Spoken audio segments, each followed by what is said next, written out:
तो Daredevil born again episode 6 की शुरुआत बीबी यूरिक की रिपोर्टिंग से होती है, जिसमें वो न्यूयॉर्क के लोगों से पूछ रही होती है न्यूयॉर्क सिटी के लॉ एंड ऑर्डर के बारे में, जिस पर ज्यादातर लोगों का आंसर होता है कि उन्हें पुलिस वालों पे बिल्कुल भी भरोसा नहीं। तो इसके बाद हमें एक वर्कर को दिखाया जाता है जो कि एक्सीडेंटली अपना काम करते हुए किसी की लाश को ढूंढ लेता है, और ये लाश ठीक उसी आदमी की होती है जिसे हमने म्यूज को ले जाते हुए देखा था। तो इसके बाद ये स्टोरी न्यूयॉर्क के किसी दूसरे सफाई वर्कर पे शिफ्ट होती है, जिसमें वो म्यूज के द्वारा बनाए हुए ग्राफिटी आर्ट को मिटाने का काम कर रहा होता है, और इस ग्राफिटी में हम म्यूज का नाम लिखा हुआ भी देख सकते हैं। तो इसके बाद अगर मैट पे आए तो वो फॉगी के लिए प्रेयर कर रहा होता है। तो इसके बाद ग्लेन उससे पूछती है कि तुम ठीक हो या नहीं, क्योंकि ग्लेन ने उसको कभी भी ऐसे प्रेयर करते हुए नहीं देखा था। इसके साथ ही ग्लेन उसे पिछले दिनों में हुई बैंक रॉबरी वाली घटना के बारे में भी पूछती है। जिसके बाद ग्लेन आगे मैट से कहती है कि उसके नए बुक का काम जल्द ही शुरू होने वाला है, और इसी चक्कर में उसकी आज एडिटर से मीटिंग है। इसके साथ ही वो आगे कहती है कि उसका नया बुक का टॉपिक विजिलेंटीज में होने वाला है। तो जिस पर ग्लेन का मैट से कहना होता है कि तुम कई विजिलेंटीज के लिए केस लड़ चुके हो, तो क्या उनमें से किसी एक से तुम मेरी बात करवा सकते हो, जैसे कि फ्रैंक कैसल। इसके साथ ही वो डेयरडेविल का भी नाम लेती है और मैट से कहती है कि तुम तो उसे जानते ही हो, और जिसे सुन के मैट हंसने लग जाता है, और वो एक बार फिर से पूछता है कि क्या तुम्हें सच में पनिशर से बात करनी है। दूसरी तरफ बात करें अगर विल्सन पेस की, तो शीला उसे दिन भर का शेड्यूल बता रही होती है। इसके साथ ही जैसे ही वो ऑफिस में जा रहा होता है, तब शीला विल्सन को बताती है कि आपसे कोई बिना अपॉइंटमेंट के मिलने आया है। तो विल्सन जैसे ही वहाँ पे लूका को देखता है, उसके चेहरे पे 12 बज जाते हैं, और वो पूरी तरीके से बौखला जाता है कि ये साला यहाँ क्या कर रहा है। जिसके बाद विल्सन उससे कहता है कि तुम्हारे पास केवल 5 मिनट है, तुम्हें जो भी बकना है जल्दी बको। तो लूका एक के बाद एक विल्सन की बेइज्जती करते जा रहा था, और इसको पता नहीं कि ये शेर के मुंह में हाथ डाल रहा है। विल्सन फिर कहता है कि तुम्हें किसी भी हालत में $18 लाख एक हफ्ते के अंदर विक्टर को देने होंगे। तो जिसके बाद लूका विल्सन को तमीज सिखाने लग जाता है, और फिर क्या था, विल्सन फिर भी अपने कमीनेपंती पे उतर आता है और उससे कहता है कि अब तो 18 की जगह $28 लाख देगा, 18 लाख विक्टर के नुकसान का और 10 लाख मेरे इस बेइज्जती का। जिसे सुन के लूका का कहना होता है कि वो किसी भी आदमी की धमकियों से डरने वाला नहीं है। इसके बाद वो मेयर के ऑफिस से निकल जाता है। भाई इस बंदे को कोई मारे या ना मारे, विल्सन जरूर मारेगा। तो इसके बाद न्यूयॉर्क सैनिटेशन डिपार्टमेंट से एक जॉनी नाम के बंदे को दिखाया जाता है, जो कि मेयर हाउस विल्सन फिश को एक जरूरी इन्फॉर्मेशन देने आया होता है। तो वो विल्सन फिश से कहता है कि जो म्यूरल न्यूयॉर्क की सड़कों पे बना हुआ है, वो असल में इंसानी खून और इपॉक्सी से मिलके बना है। तो इसे सुनकर विल्सन सीधे चीफ गैलो को बुलाता है। तो चीफ गैलो अपने इन्वेस्टिगेशन में पाते हैं कि म्यूज अपना म्यूरल बनाने के लिए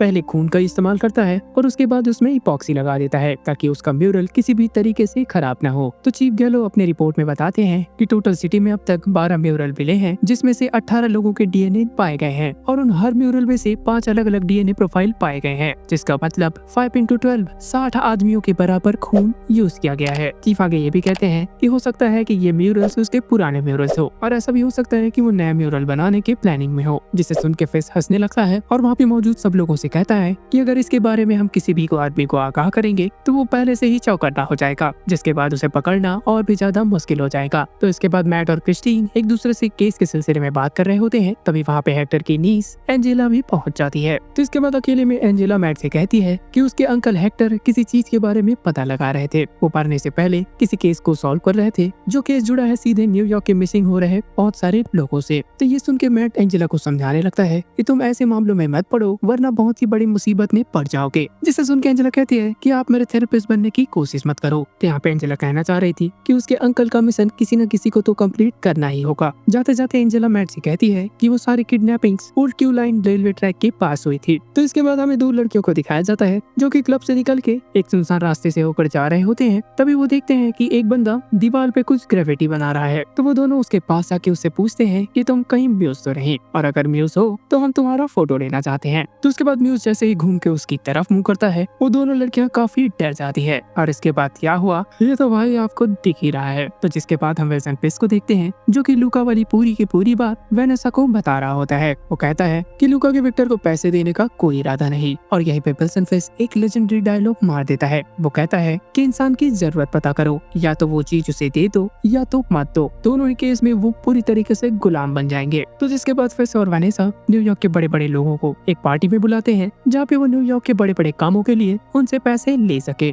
स्पेशली न्यूयॉर्क के पोर्ट वाले प्रोजेक्ट के लिए। तो इस पर वेनेसा का कहना होता है कि एज ए मेयर तुम पैसों के लिए उनके सामने हाथ फैलाकर उनकी हैसियतों को और बढ़ा रहे हो। तो उस पार्टी में आए ज्यादातर अमीरों का कहना होता है कि इस पोर्ट को बना के तुम अपना उल्लू सीधा करना चाहते हो, इस पोर्ट से हमें कोई भी फायदा नहीं, और यही रीजन है कि वो इस प्रोजेक्ट में इन्वेस्ट नहीं करना चाहते। और इतना ही नहीं, उनमें से एक आदमी तो विल्सन को वार्निंग तब दे देता है। जिसके बाद उस पार्टी में मौजूद डैनी डैनियल म्यूज के नए कांड के बारे में विल्सन फिस्क को बताता है तो म्यूज ने उन दोनों सेल्फी गर्ल्स को मार के उन्हीं के खून से वहाँ पे उनका फोटो बना दिया था, जिस पर विल्सन फिस्क के एक आदमी का कहना होता है कि सर ये तो पुलिस को ही ठेंगा दिखाया है। जवाब में विल्सन फिस्क कहता है कि हम इसका फायदा उठाएंगे। इधर लॉकअप में अकेले बैठे मैट के पास चेरी आके उसे ये सीरियल किलर वाली बात बताता है, जिस पर मैट चेरी से कहता है कि आखिरकार उसने कितने आदमियों की जान ली है। जिस पर चेरी कहता है कि उसके इन्फॉर्मर के अकॉर्डिंग उसने अब तक 60 लोगों की जान ली है। वो आगे ये भी बताता है कि उसके इन्फॉर्मर को एक आदमी पे शक है जो कि पूरे शहरों में ग्राफिटी बनाता है और साथ ही साथ उन ग्राफिटीज में अपना नाम म्यूज लिखता है। और इतना ही नहीं, वो इन ग्राफिटीज को बनाने में विक्टिम्स के ब्लड का यूज करता है। जिसके बाद मैन ऑफिस में विल्सन फिस्क म्यूज के ऊपर गैलो से रिपोर्ट ले रहा होता है और यहाँ पर गैलो काफी ज्यादा चिड़चिड़ कर रहा होता है अपना रिपोर्ट देने के लिए। तब विल्सन फिस्क एक टास्क फोर्स का जिक्र करता है और एक फाइल गैलो को सौंपता है जिसमें उन सारे पुलिस वालों के नाम थे जिसे विल्सन फिस्क ने खुद अपने इस टास्क फोर्स के लिए चुना होता है। विल्सन आगे इस टास्क फोर्स के बारे में कहता है कि इनके पास नॉर्मल पुलिस वालों से ज्यादा पावर्स होगा, साथ ही इनके ऊपर कोई बॉडी कैम नहीं लगा होगा, तो ये उन विजिलेंटीज को पकड़ने के लिए अपनी मनमानी तक कर सकते हैं और उन पर डायरेक्ट विल्सन फिस्क का कंट्रोल होगा, मतलब रियल लाइफ पुलिस वाले गुंडे। जिसके बाद उन सारे पुलिस वालों को एक जगह बुलाया जाता है, जिसके बाद विल्सन उन सबको मोटिवेट करता है, साथ ही सार्जेंट कोल नॉर्थ का एग्जाम्पल देते हुए उन्हें पूरी तरीके से पंप अप कर देता है अपने आने वाले मिशन के लिए। जिस पर विल्सन फिस्क उन सारे लोगों का वेलकम करता है अपने एंटी विजिलेंटी टास्क फोर्स में। जिसके बाद विल्सन फिस्क बग को कह के उन सारे लोगों को आर्मर दिलवाता है और साथ ही उनसे कहता है कि म्यूज और दूसरे विजिलेंटीज नकाब पहनते हैं, तुम्हें सामने से अटैक करना होगा। जिसके बाद स्टोरी एंजेला पे शिफ्ट होती है जो कि उस किडनैपर को ढूंढने के लिए उन्हीं रेलवे ट्रैक्स वाले लोकेशन की तरफ निकल गई होती है। दूसरी तरफ एंजेला की मॉम मैट को कॉल करके बताती है कि एंजेला अभी तक घर नहीं आई है, वो घर से तुमसे मिलने के लिए निकली थी। तो ये खबर सुनने के बाद मैट एक दोहरे रास्ते पे खड़ा था, या तो वो पुलिस को इसके बारे में इन्फॉर्म करे या फिर खुद डेयरडेविल बन के एंजेला को ढूंढने जाए। मैट ने ऑलमोस्ट 911 को कॉल कर ही दिया था, इतने में वो अपने डिसीजन को पलट देता है।